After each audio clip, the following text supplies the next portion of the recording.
Galera, sejam muito bem-vindos, você que chegou agora, você que por acaso não me conhece, meu nome é Leandro, sou professor de Geografia e o nosso objetivo desse e dos nossos aulões de atualização como um todo é fazer com que você, que por acaso perdeu alguma aula, teve que viajar, dormiu mais do que deveria, ficou distraído ou por alguma razão que seja está se sentindo pouco confiante em relação a tudo aquilo que já foi dado de conteúdo, esse é o momento em que você vai se atualizar. Esse é o momento em que você vai colocar em dia toda aquela matéria atrasada. Você já teve várias disciplinas aqui antes de mim.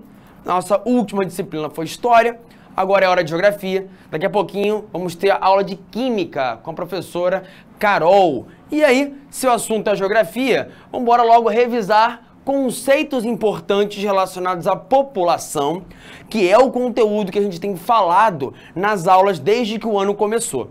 Eu lembro a todos a diferença entre o conceito de população absoluta e população relativa. População absoluta é o nome que se dá para a população total de um local. Por exemplo, a população absoluta do Brasil é de aproximadamente 210 milhões de habitantes. A população relativa é uma outra coisa. População relativa é, como o próprio texto da questão fala, a proporção entre população total e a superfície territorial. Como assim? Olhe para a tabela. A China tem mais de 1 bilhão de habitantes. Quase 1 bilhão e 500 milhões de pessoas vivem lá. E ela tem um território de quase 10 milhões de quilômetros quadrados. Se essa é a população absoluta da China, e esse é o tamanho total do seu território, se eu quero saber qual é a população relativa, que é um sinônimo de densidade demográfica, basta que eu divida a população total pelo território do meu local, pelo território do meu país. E isso vale para todos os outros países aqui em questão. E aí é que a gente vai fazer a diferenciação entre o que é um país populoso e o que é um país povoado. A pergunta, de maneira bem clara, pede para que você identifique qual é o país mais povoado de acordo com a tabela. Temos aqui as opções que, obviamente, são os 5 países que aparecem aqui. Muitas pessoas, ao verem uma questão como essa, se equivocam, porque é óbvio, quando se pensa em população grande, é a China que nos vem à mente, porque a China é o país mais populoso dentre todos os países do mundo. E o que é um país populoso? Um país que tenha uma população absoluta grande. É o caso da China, é o caso da Índia, é o caso da Rússia.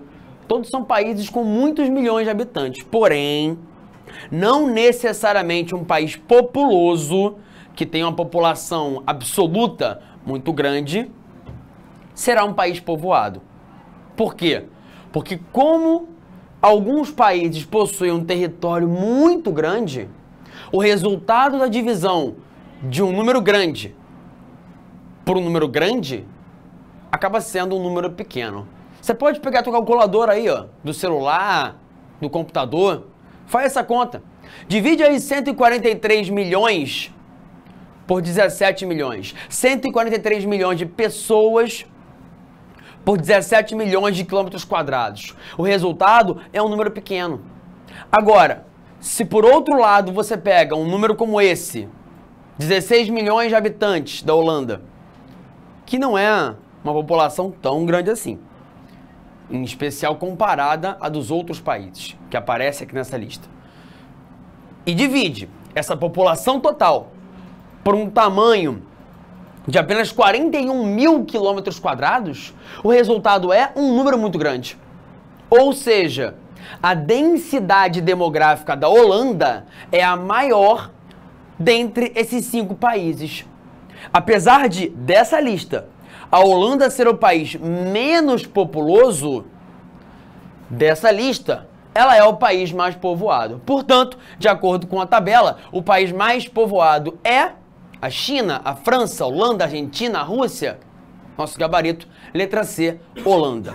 Tranquilo? Com essa questão, então, o nosso objetivo foi revisar os conceitos de população absoluta, população relativa, que é o mesmo que densidade demográfica, país populoso e país povoado. Lembrando que o Brasil é um país muito populoso, mas não é um país muito povoado, porque o nosso território é grande.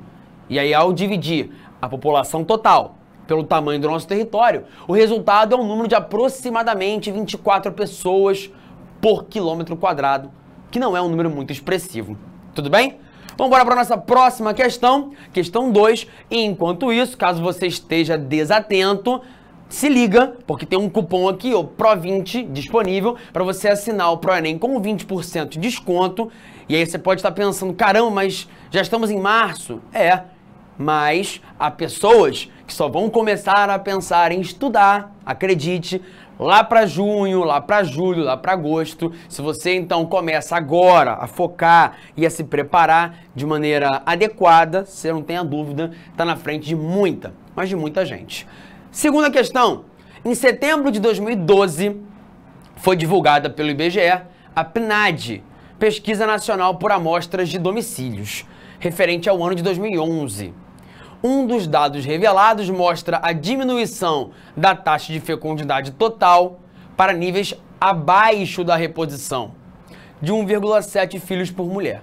Paremos aqui, porque com essa questão eu consigo revisar com vocês alguns conceitos relacionados a indicadores demográficos. Aí, para isso, eu vou ali para o outro quadro rapidamente.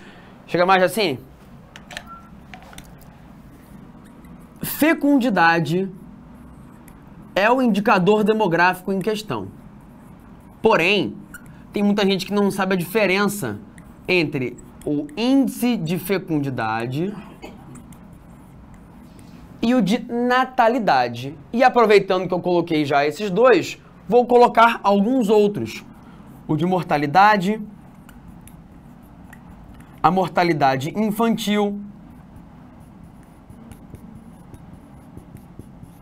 a expectativa de vida, que é o mesmo que longevidade.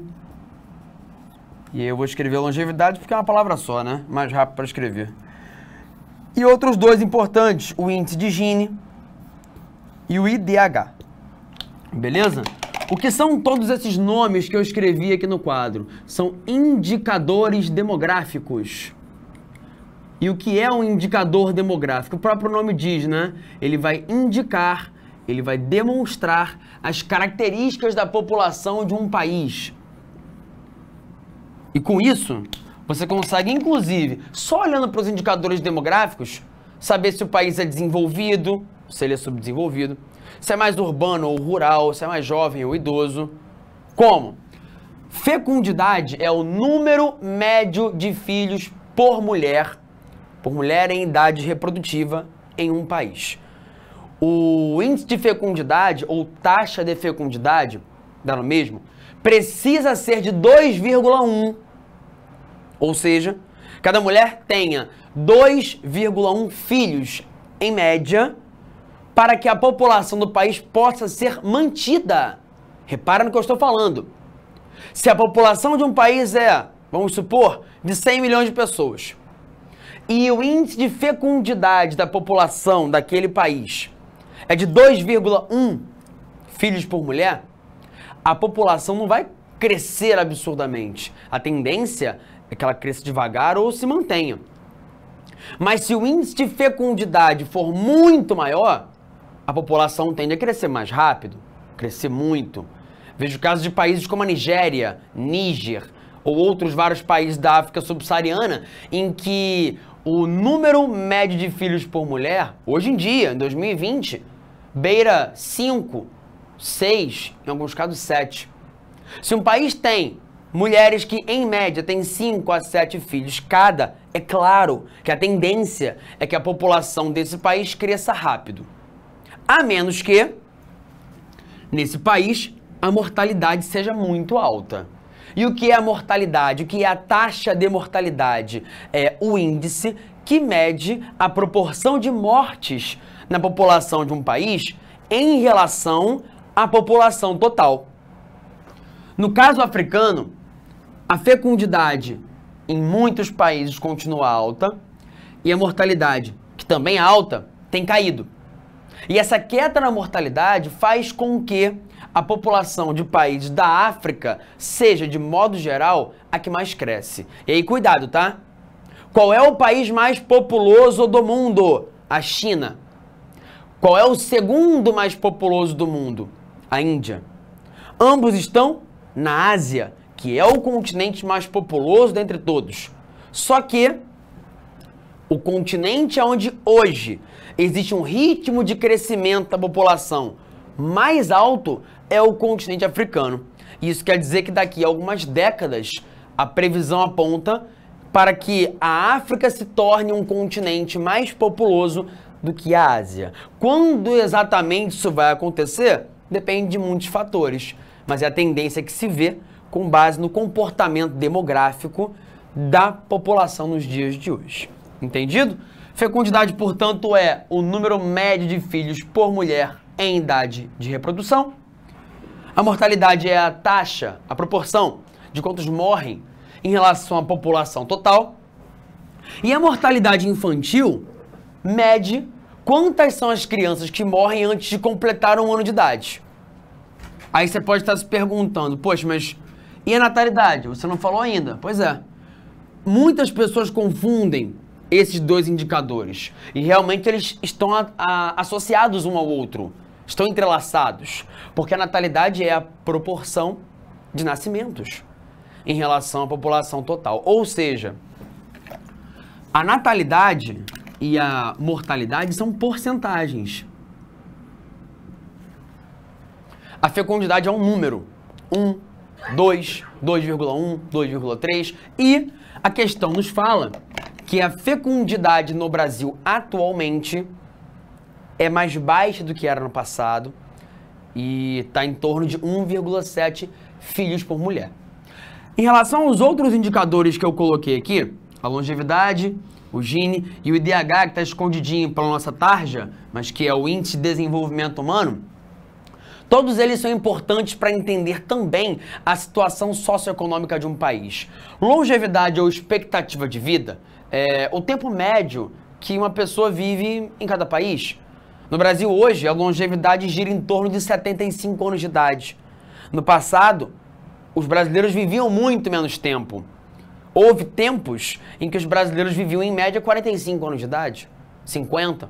Claro, tinha quem chegasse aos 100, quem passasse dos 100, mas muitos morriam antes dos 30, antes dos 20, porque as condições sanitárias no país eram muito piores do que são hoje.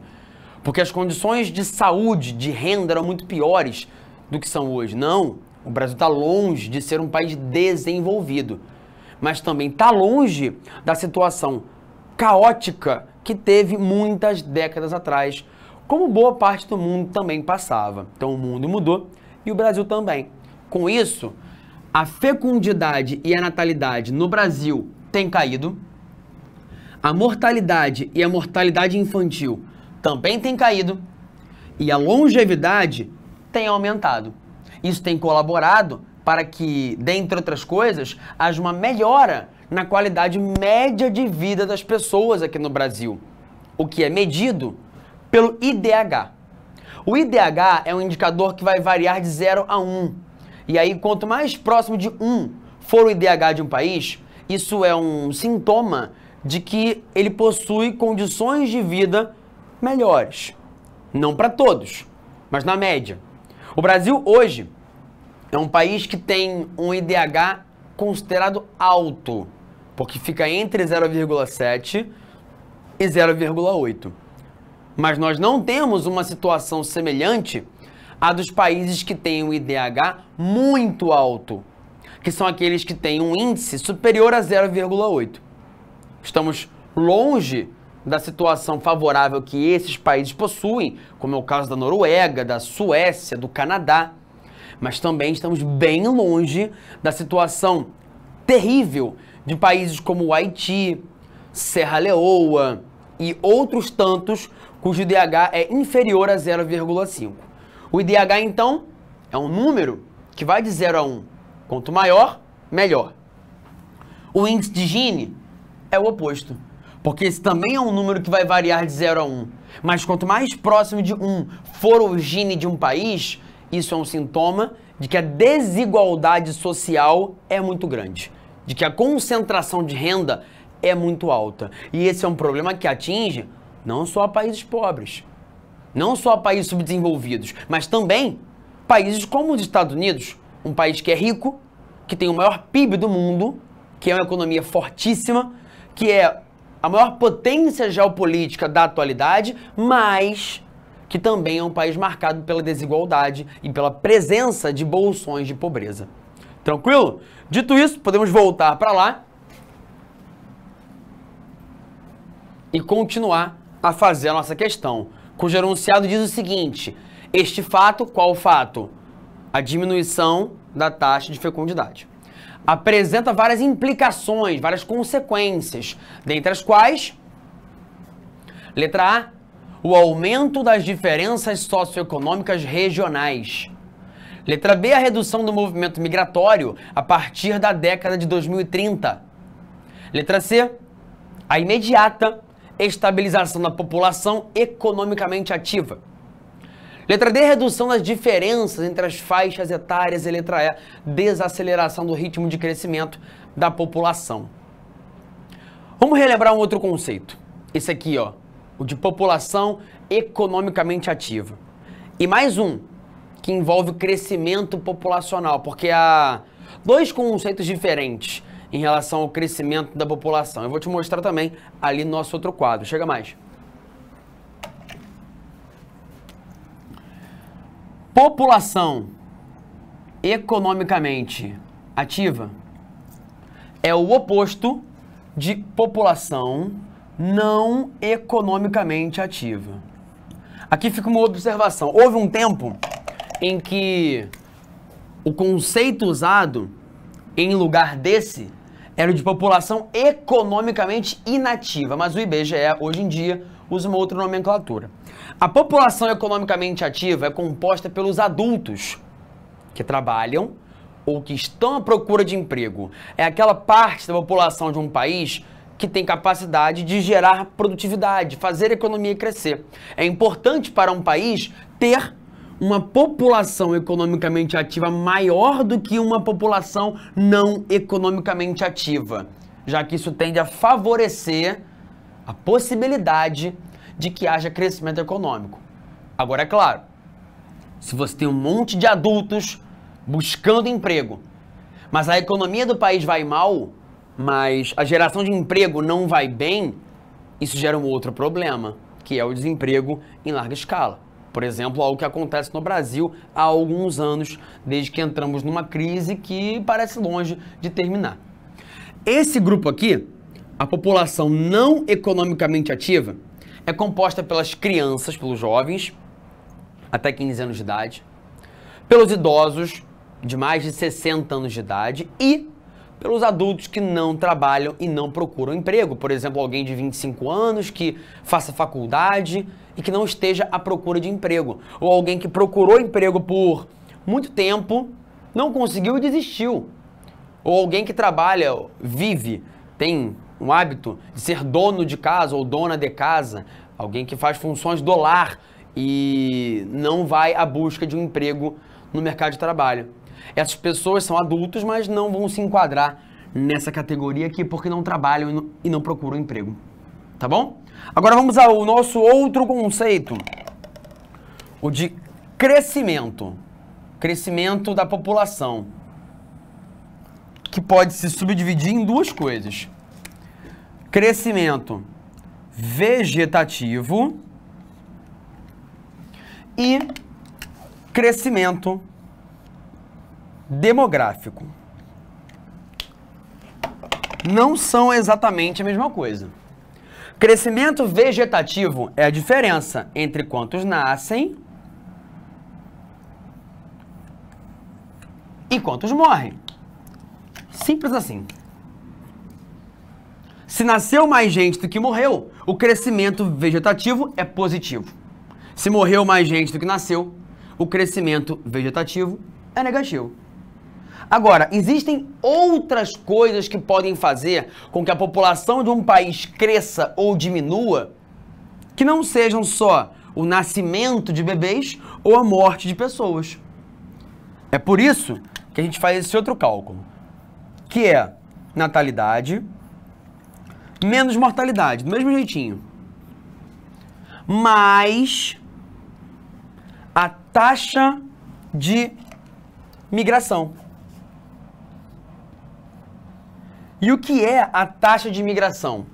É a diferença entre quantas pessoas entram num país, quantas pessoas imigram para um local, chegam a um local, e quantos saem. Ou seja, quantos emigram. Entendido? Ou seja, tem duas coisas que podem fazer a população de um país aumentar. Se nascer alguém, ou se chega alguém, vinda de um outro país. Tem duas coisas que podem fazer a população diminuir. Se alguém morre, ou se alguém vai embora. Então essa aqui é apenas uma forma matemática, digamos assim, de elucidar ou de demonstrar a diferença entre crescimento demográfico e crescimento vegetativo. Por que é útil mostrar isso aqui? Porque há alguns países em que a população não tem muitos nascimentos e o crescimento vegetativo é praticamente nulo. Porém, pode ser que esse país seja um país que recebe muitos estrangeiros, muitos imigrantes. E aí a população pode aumentar de tamanho mesmo com pouquíssimos nascimentos. E o contrário também. Veja o caso da Síria, um país em guerra, cuja população está diminuindo, tanto porque tem gente morrendo com a guerra, mas principalmente porque tem uma galera indo embora para outros lugares em busca de mais segurança, em busca de menos risco à sua vida. Tá bom? Vamos voltar para lá. Bastante conceito revisado. E em relação à nossa questão, como a pergunta é o que a redução da fecundidade tem provocado, a nossa resposta é letra E.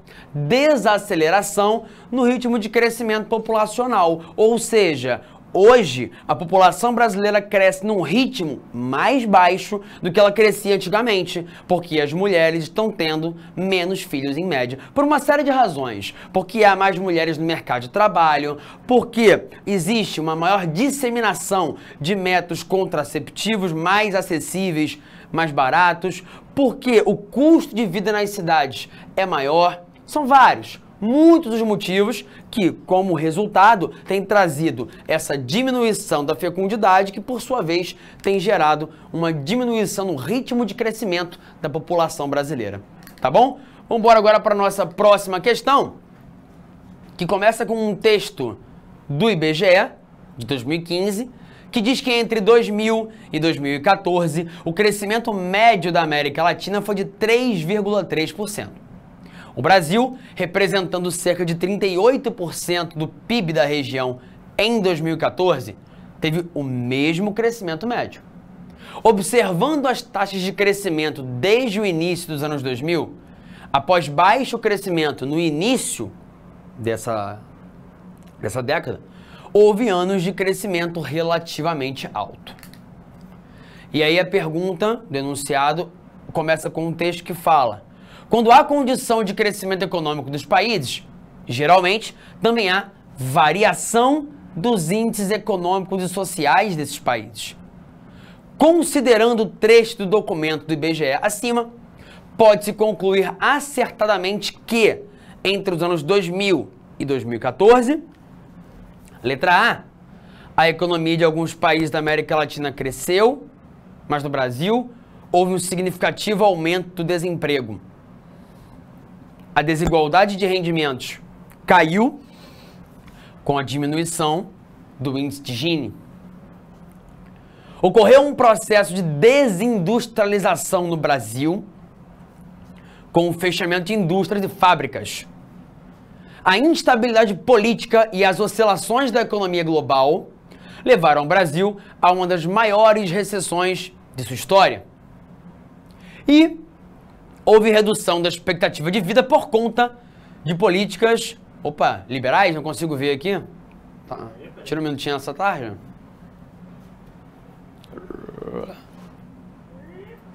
Foi, né? Por conta de políticas neoliberais que promoveram queda dos níveis salariais. Pois bem, essa é uma questão de geografia, mas que envolve elementos de história, no sentido de que é importante que você saiba o que é que ocorreu nesse período, não só no Brasil, mas na América Latina, para poder entender e conseguir responder adequadamente. O período que vai entre 2000 e 2014, mas mais especificamente de 2005, 2006 até 2013, foi um período em que a América Latina experimentou bons índices de crescimento econômico. Um período em que a China se expandia e o preço das commodities, que é o nome que se dá para produtos primários de valor definido internacionalmente, como é o caso do petróleo, da soja, o preço dessas commodities subiu. E o Brasil e outros países vendedores de commodities ganharam bastante dinheiro no comércio internacional. Essa foi uma época em que a economia brasileira cresceu bastante, salvo um momento ali em meio à crise mundial, entre 2008 e 2010, mas esse crescimento foi sustentado, em parte, pelo aumento do nível de emprego formal, de trabalhos com carteira assinada, do aumento real dos salários, em especial do salário mínimo, o que fez com que houvesse a chamada expansão da nova classe média, a classe média C, que não tem uma renda tão elevada, mas que deixou de ser miserável, muito pobre, das classes E e D, e passou a ingressar na classe C, fazendo com que houvesse também, inclusive, um aumento no consumo interno no Brasil. Esse aumento no consumo interno, aliás, colaborou bastante para que o Brasil não fosse tão afetado pela crise internacional que atingiu os Estados Unidos e a Europa naquele período. Fato é que, com uma economia crescendo, mais empregos formais, aumento no salário mínimo, acima da inflação, o que se chama de aumento real, a desigualdade entre os mais pobres e os mais ricos diminuiu um pouco. Continua elevadíssima, porque o problema do Brasil é histórico, mas é fato que durante esse período a situação melhorou. Daqui para frente, em especial de 2015 e 2016 para frente, a situação passou a ser oposta, porque o Brasil entrou numa crise fomentada por fatores externos e internos, o que fez com que a desigualdade voltasse a crescer. Então, caso aparecesse agora, em 2020, uma questão falando sobre esse assunto, você precisaria saber que a desigualdade no Brasil é um problema histórico, que ela diminuiu bastante durante esse período, mas que voltou a aumentar nos últimos anos. E aí, nesse sentido, com o período retratado é o que vai de 2000 a 2014, o nosso gabarito é letra B. A desigualdade de rendimentos diminuiu e, com isso, houve uma queda no índice de Gini. Tá bom? Vamos embora passar para a nossa próxima questão. Questão 4, que tem a ver com aquilo que nós falamos na nossa segunda aula de população, que foi sobre teorias demográficas. A questão começa com uma charge, onde há pessoas aparentemente bem pobres, uma senhora e seu filho aparentemente com condição financeira melhor, e aí a senhora, teoricamente mãe dessas várias crianças, são 4 ou 5 crianças, pede esmola e a mulher oferece um anticoncepcional. Essa é claramente uma crítica às pessoas que têm muitos filhos. E essa crítica a pessoas que têm muitos filhos é a base de uma teoria demográfica. É sobre isso que a pergunta vai te questionar. O conteúdo da charge se alinha a que tipo de teoria demográfica? Lembremos disso. A teoria malthusiana é a teoria demográfica surgida no final do século XVIII, lá na Inglaterra, num contexto em que a população da Inglaterra crescia muito rápido. E foi aí que o Thomas Malthus passou a escrever sobre o assunto e dizia o seguinte: a população cresce num ritmo de progressão geométrica, enquanto a produção de alimentos cresce num ritmo de progressão aritmética. Logo, esse crescimento populacional desenfreado, na visão de Malthus, seria o responsável por gerar crises de fome. E por isso era preciso tomar alguma providência para implementar políticas antinatalidade. Malthus defendia que quem era pobre não deveria ter filhos. Ele defendia que as pessoas fossem celibatárias, que não praticassem sexo, que realizassem casamentos tardios para terem menos tempo de fertilidade e menos possibilidade de terem muitos filhos. A teoria malthusiana fez muito sucesso por algum período, mas depois caiu em desuso. Muito porque, ao contrário do que Malthus imaginava, a população não cresceu de maneira constante em ritmo de progressão geométrica. Tampouco a produção de comida foi tão pequena quanto ele imaginava. A teoria malthusiana está equivocada. Inclusive, no nosso canal aqui do YouTube do ProEnem, a gente tem alguns vídeos sobre esse assunto. Tem um vídeo pequenininho, uns 7, 8 minutos, se eu não me engano, em que eu falo só sobre teorias demográficas. E tem um outro que faz parte da nossa série ProEnem Pop, que eu faço uma correlação entre o vilão dos Vingadores, um dos vilões, o Thanos, e a ideia malthusiana de que o excesso de população no mundo é um problema.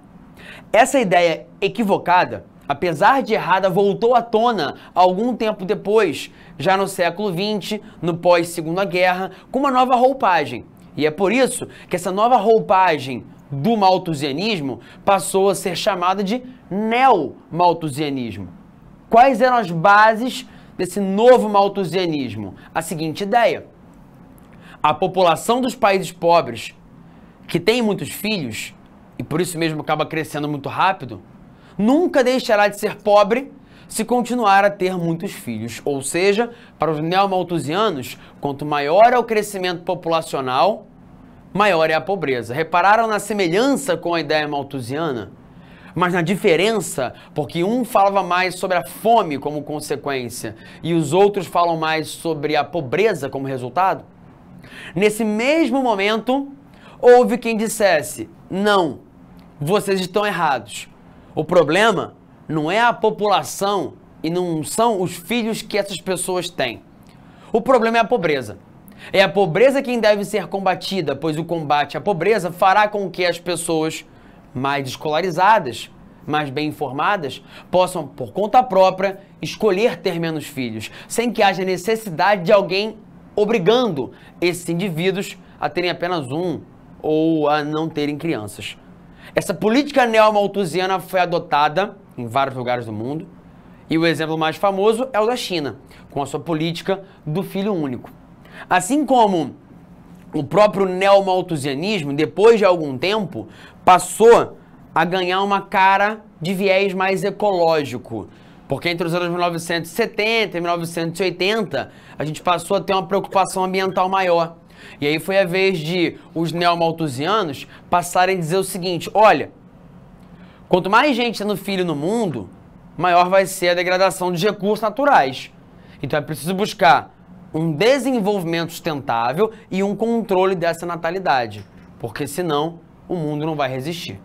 O grande problema dessa teoria, que passou a ser chamada de ecomalthusiana, mas há quem chame de neomalthusianismo ambiental, ou apenas chame também de neomalthusianismo, é que ela culpabiliza os pobres pela degradação do mundo, sendo que a gente tem muito mais problema relacionado ao consumo das pessoas com renda mais alta do que das pessoas com renda mais baixa.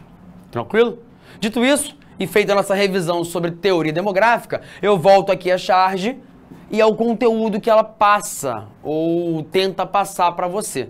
Repara bem, a crítica é a população e a pobreza. E é por isso que o nosso gabarito é a letra E. Neomalthusianismo por defender que as melhorias sociais se manifestam a partir do controle do crescimento populacional por meio de métodos contraceptivos, ou seja, controle a população e isso vai gerar melhoras sociais. Não é o que eu estou dizendo, é o que a teoria neomalthusiana aponta. Tranquilo? Prosseguindo, vamos embora para a nossa próxima questão, a quinta, que fala o seguinte: os países ricos em função de sua renda mais elevada e consequente nível de consumo, são responsáveis por mais da metade do aumento da utilização de recursos naturais. A população dos países mais pobres do mundo paga proporcionalmente o preço mais alto pela poluição e degradação das terras, das florestas, dos rios e dos oceanos, que constituem o seu sustento. Uma criança que nascer hoje em Nova York, Paris ou Londres vai consumir, gastar e poluir mais durante sua vida inteira do que 50 crianças em um país em desenvolvimento.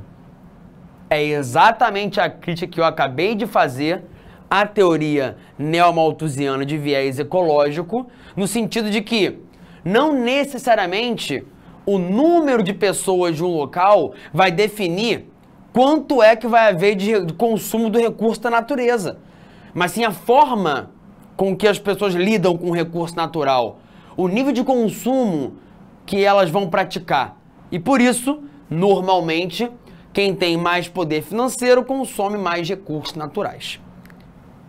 Baseando-se nos princípios explicativos das teorias demográficas, o texto acima concorda com a teoria reformista, comprova a teoria neomalthusiana, nega a teoria malthusiana, nega a teoria neomalthusiana ou comprova a teoria malthusiana. Pensem comigo, o que o texto fez foi claramente dizer, não é o número de pessoas em si a fonte do problema.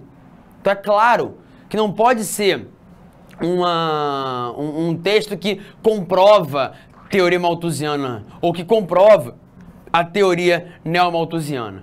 Portanto, nesse caso, nosso gabarito vai ser aqui, ó, a letra D. O texto nega a teoria neomalthusiana. Aquela charge da questão anterior afirma: quanto mais gente no mundo, mais pobreza. Controle a população e o seu ritmo de crescimento populacional. O que esse texto faz é o oposto. Ele nega a teoria neomalthusiana, que é uma teoria que identifica a população numerosa como principal causa do desemprego, pobreza e esgotamento dos recursos naturais. Voltamos aqui, ó, para a letra A, que pode ter sido a dúvida de algum de vocês. Concorda com a teoria reformista que atribui ao excesso populacional a causa da miséria do mundo? Não. Quem faz isso são os neomalthusianos. Aqui, na letra C, nega a teoria malthusiana que defende a elevação do padrão de vida e de consumo nos países pobres. Não, não é isso que a teoria malthusiana defende. O que ela fala é sobre uma realidade britânica, inclusive, num outro contexto. Por isso, nosso gabarito é a letra D. Tá certo? Vamos embora para a nossa próxima questão, a questão 6. E antes de fazê-la, enquanto vocês leem, eu vou responder aqui algumas dúvidas. Primeiro, do Louco pelo Vascão, que quer saber o seguinte, ó. Então, quanto mais um país for desenvolvido, a tendência é que haja uma menor taxa de fecundidade e uma diminuição e envelhecimento populacional? É exatamente isso.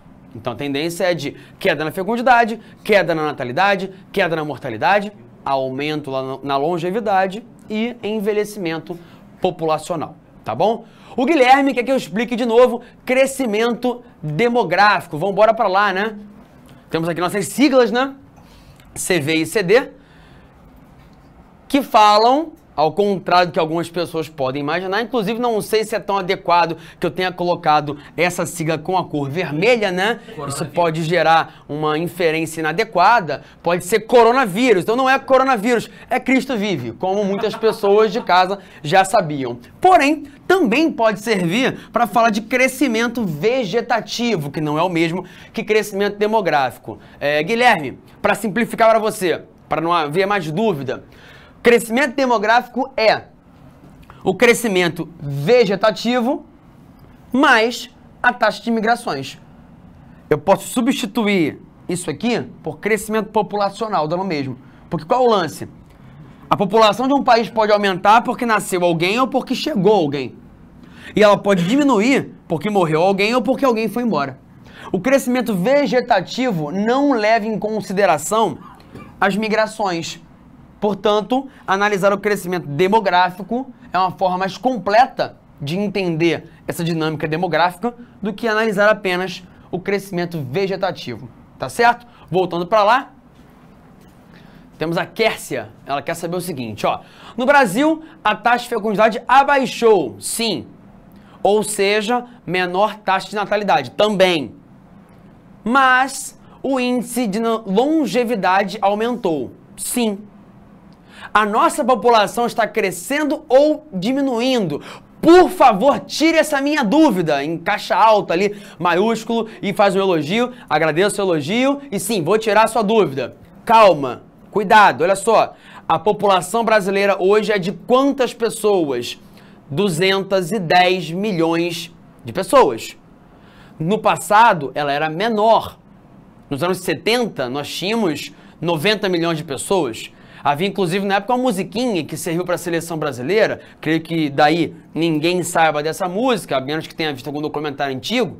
Você sabe, meu diretor?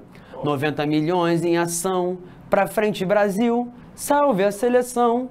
Não? De repente, aquela corrente pra frente, todos juntos, uma só emoção, uma loucura. Na época do governo militar, onde havia, inclusive, a necessidade de usar um bom resultado numa Copa do Mundo para fomentar a popularidade do governo. Fato é, dos anos 70 para 2020, saímos de 90 milhões em ação, passamos a ser 210 milhões de pessoas, em ação ou não, mas estamos aqui, né?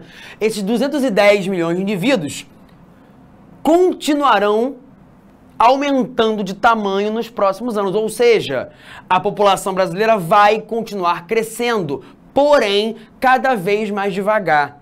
Antes, a população aumentava muito rápido. Agora, ela está crescendo cada vez de forma mais lenta.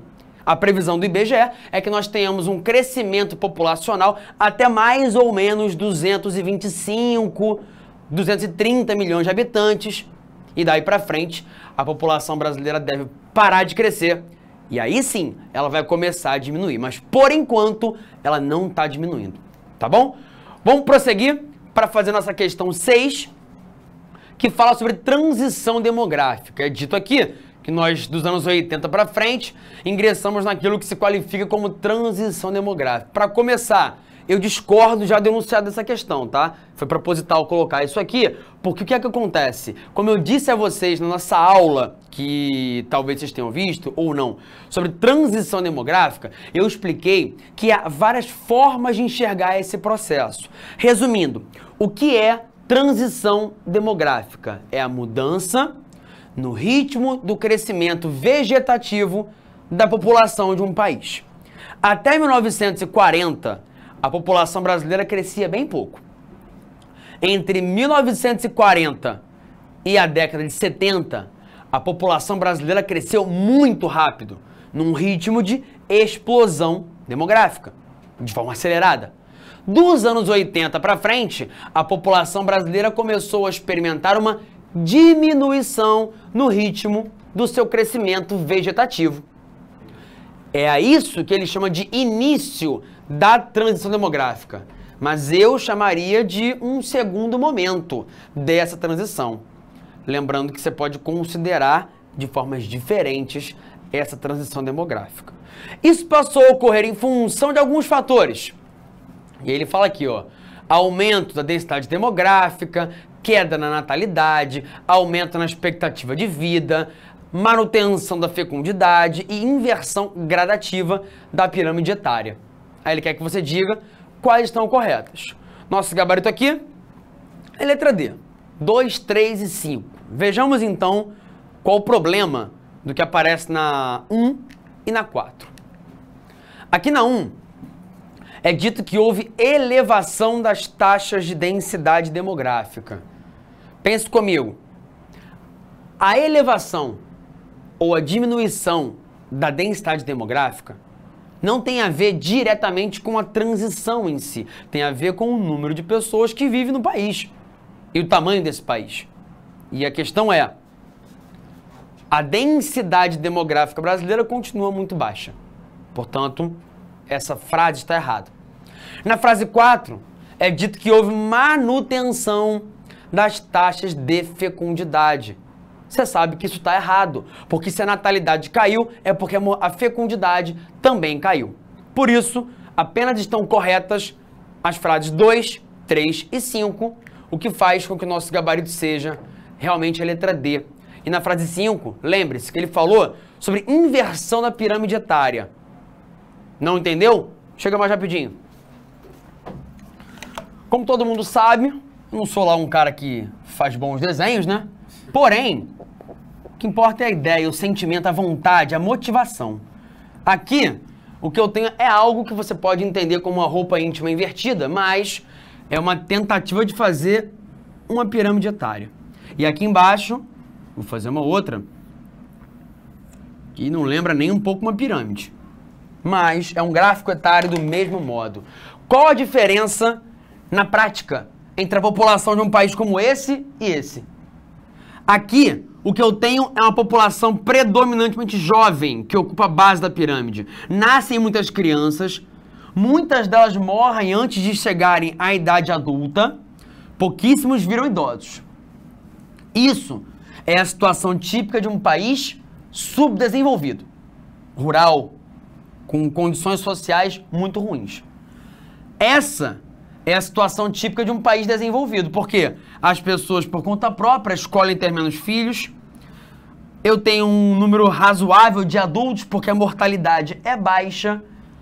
E como as condições de vida são melhores, as pessoas chegam a idades mais avançadas, o que faz com que o país tenha mais idosos. Portanto, repare, a tendência é a de uma inversão da pirâmide, com o estreitamento da base e o alargamento do topo. Tá certo? Voltando para lá. Vamos seguir para a nossa questão 7, que traz uma pirâmide etária muito mais bem representada do que a minha. Meu diretor ali, Gabriel, que gosta de me defender, né? Eu sei que é boa vontade dele, disse que a minha tá melhor. Aceito o elogio, apesar de não concordar com ele. E aqui eu tenho uma pirâmide etária, eu não consigo enxergar, porque tá muito pequenininho. Deixa eu ver aqui, ó. Brasil 2010, é isso? É, show. Que isso, cara? Ficou enorme. Pô, não tem como fazer isso comigo não, cara? Vou ficar grandão assim também, na vida real, né? Não, não dá. Olha só, Brasil 2010. Olha pra base da pirâmide como já tá rolando um estreitamento. Olha o corpo gordinho, aquela cinturinha de banha. E olha o topo, como tá rolando um alargamento. Aí você pode falar, tem nada largo aqui em cima, tá estreito. Repara, as partes estão muito estreitas, são os dos super idosos. Galera com 90 anos, 99, mais de 100. Agora olha aqui, ó. 60, 65, já tem uma quantidade razoável de pessoas. Portanto, o Brasil é um país que tem passado por uma expansão do seu processo de transição demográfica, com um aumento do número de idosos, diminuição do número de crianças, o que é um sintoma de um país que caminha para as fases finais da sua transição demográfica, beleza?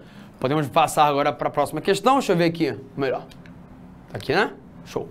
Então, sobre a distribuição populacional mostrada pelo gráfico, é correto afirmar o quê? A base estreita é consequência da baixa fecundidade atual no Brasil, ao mesmo tempo em que se percebe a expectativa de vida maior das mulheres. A base estreita é o resultado da alta natalidade, ao mesmo tempo em que há uma baixa expectativa de vida. A base estreita é fruto da alta mortalidade, ao mesmo tempo em que se percebe a igualdade entre os sexos. A base estreita é o resultado da alta mortalidade infantil, ao mesmo tempo em que há uma maior quantidade de homens.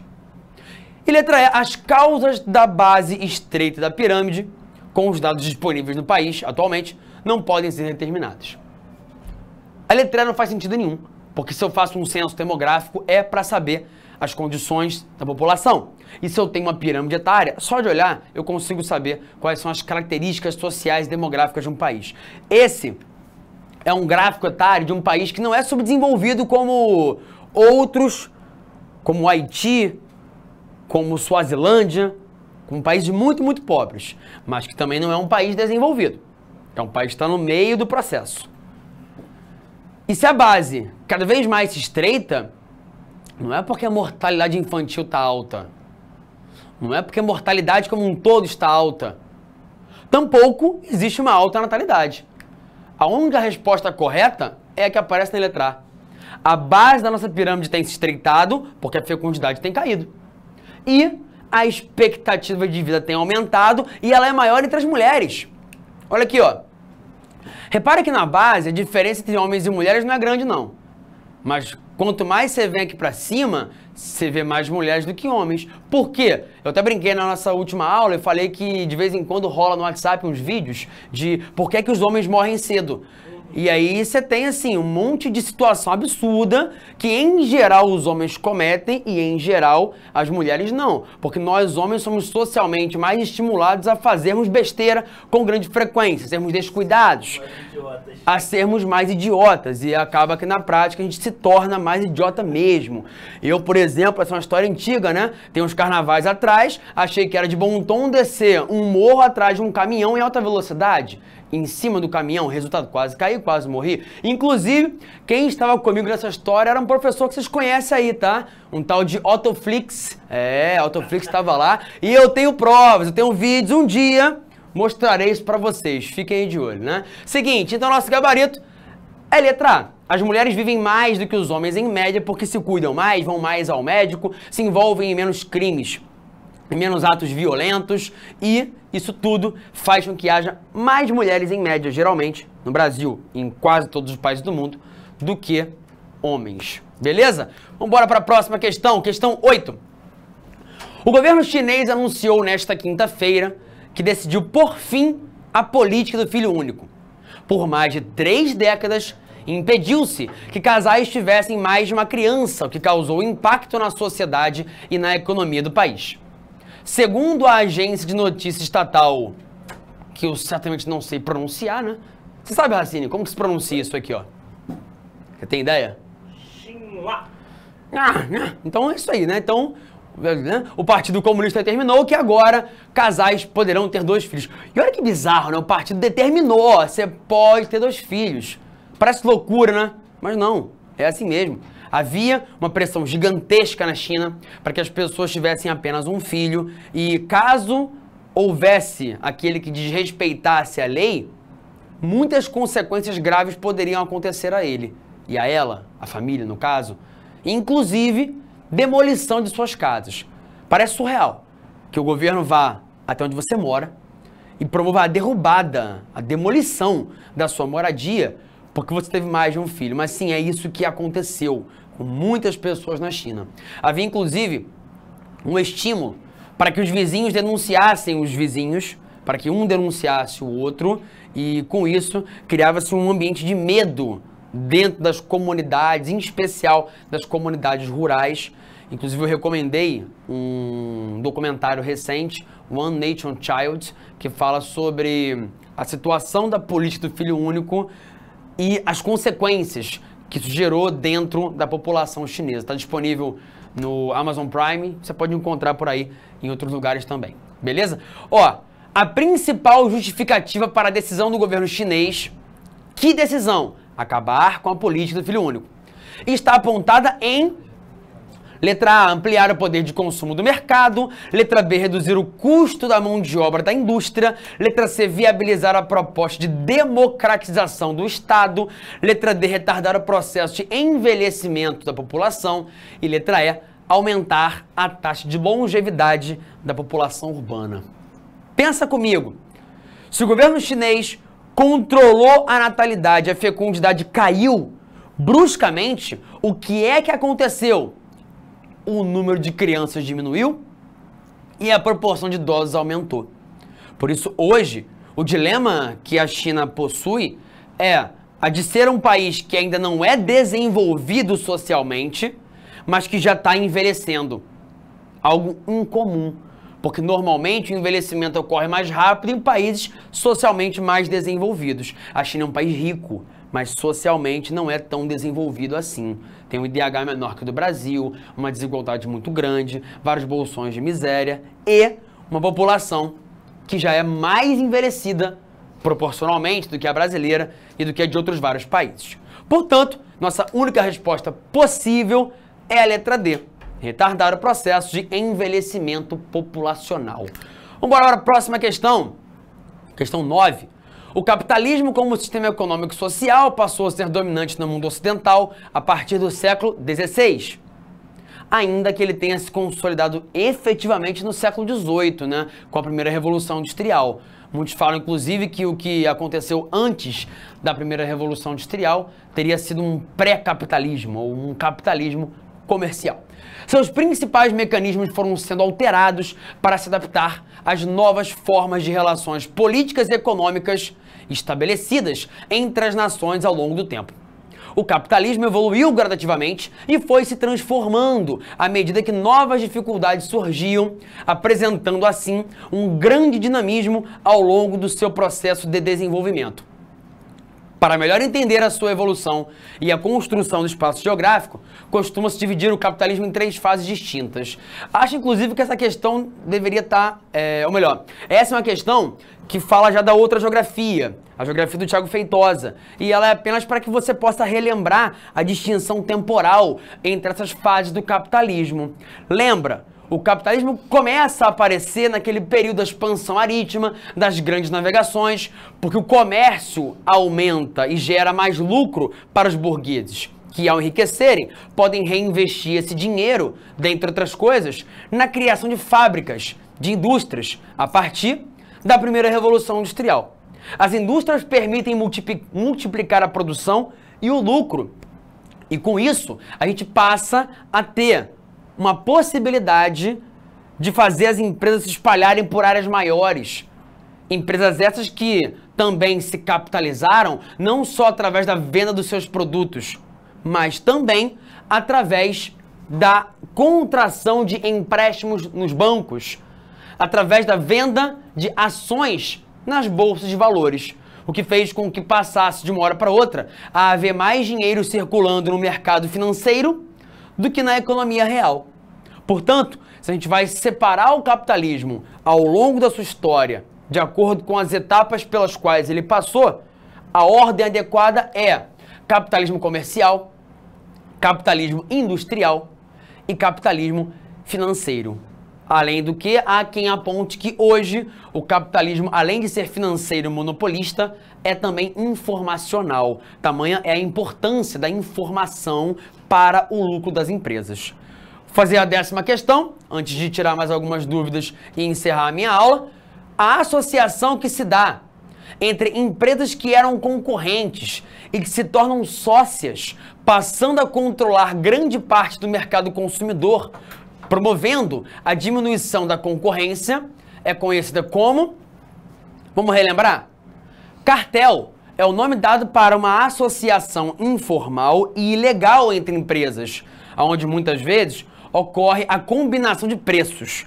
Há cartéis de empresas aéreas, postos de gasolina, supermercados, petrolíferas. Os cartéis ocorrem em escalas diferentes, desde a escala local até a escala global. Um holding nada mais é do que o nome dado para uma empresa que controla as ações de outras empresas. Hoje em dia, holdings controlam várias outras empresas e uma delas muito famosa é a Unilever. A Unilever é uma holding que é dona de várias outras empresas produtoras de mercadorias das mais diversas possíveis. Um truste pode ser 2 coisas diferentes. O truste vertical é o nome que a gente dá porque acontece quando uma empresa sozinha produz todas as etapas do processo de produção. A Petrobras, por exemplo, tira petróleo, transforma petróleo em derivados, como a gasolina, transporta essa gasolina para o posto de gasolina, que é um posto BR da Petrobras, e vai vender para o mercado consumidor. Por isso, repara bem, a Petrobras verticaliza o processo inteiro, ela controla toda a produção da mercadoria, por isso é um truste vertical. Porém, o truste mais famoso é o horizontal, que acontece quando 2 empresas de segmentos diferentes se unem, fazem uma fusão.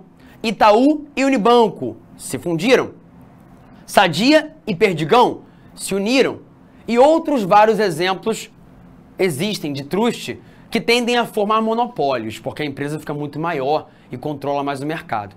Um conglomerado é o que ocorre quando uma empresa investe em vários produtos diferentes. Quer ver um exemplo? Yamaha. Eu ando de moto, gosto muito de moto, apesar dos perigos que ela nos oferece. Nosso diretor Racine também é um motoqueiro, como eu, né? Eu não sou motociclista porque eu faço besteira no trânsito, então eu sou motoqueiro mesmo. A Yamaha faz motos, mas ela faz também instrumentos musicais. O que é que uma coisa tem a ver com a outra? Nada. Por que é que a Yamaha faz moto e teclado, moto e guitarra? Porque ela garante uma lucratividade média, investindo em segmentos diferentes. É a ideia de você não colocar todos os ovos no mesmo local, não investir tudo no mesmo empreendimento. E por último, joint venture. Nada mais é do que um acordo temporário entre empresas que se juntam para um projeto em comum. Talvez muitos de vocês sequer conheçam, mas algum tempo atrás houve a junção da Sony, uma empresa japonesa, com a Ericsson, uma empresa nórdica, que se juntaram especificamente para produzir telefones celulares. Você nunca vai ver por aí largado, abandonado, num ferro velho da vida, num lixo eletrônico, um laptop Sony Ericsson, uma televisão Sony Ericsson. Não existe. Só existe celular Sony Ericsson, porque elas fizeram uma joint venture para esse fim em específico. Em relação ao que o enunciado fala, o nosso gabarito é a letra C, truste, né? Porque são empresas concorrentes que se juntam e acabam controlando um mercado consumidor muito maior. Beleza? Vou encerrando a minha aula por aqui. E agora eu vou chamar essa professora maravilhosa que está aqui prontíssima para falar um pouquinho sobre química com vocês. Pode vir, Carolzinha? Posso. E essa perseguição com essa geografia, gente. Não é? Esse bate-bola, geografia e química. Eu entro aqui, tem um negócio, tem aula de geografia. Mas tu sabe que você tinha potencial para ser de humanas, né? Sei, eu sou exatas meio humanas, assim, a geografia. A aula de exatas, mas o sentimento, o coraçãozinho é de humanas, com certeza. É de humanas. Obrigada. Bola, Carol. Um beijo.